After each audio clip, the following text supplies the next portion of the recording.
First up, if we're going to add or subtract monomials, not actually an exponent rule specifically, but really a monomial rule, you combine like terms. You don't change the variables or the exponents, and you can only combine what's called like terms. And when you're looking for like terms, you're basically, your base unit is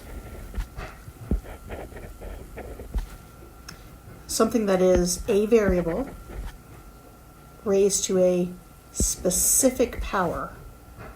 You don't really care what it's multiplied by in front of it. The base term is this variable name and then the power it's raised to.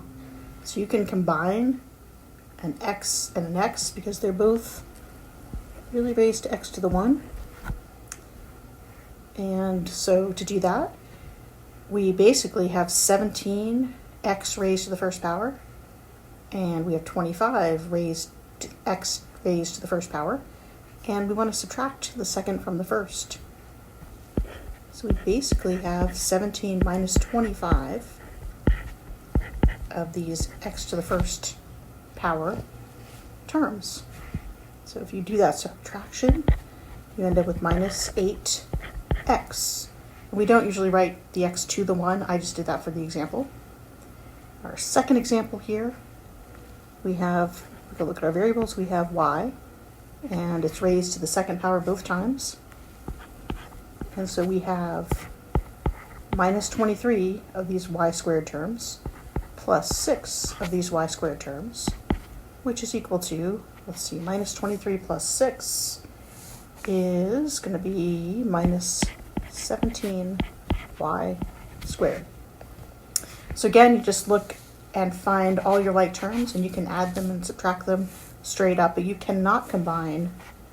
Like if we, for example, had minus 23y squared plus 6y cubed plus 6y squared minus 5y cubed, well, you can combine the y squared terms, and you can combine the y raised to the third power terms with each other, but you cannot combine them all together. And so basically when we look at y squared terms, we have minus 23 plus 6. And when we look at y raised to the third power terms, we have 6 of them minus 5 of them.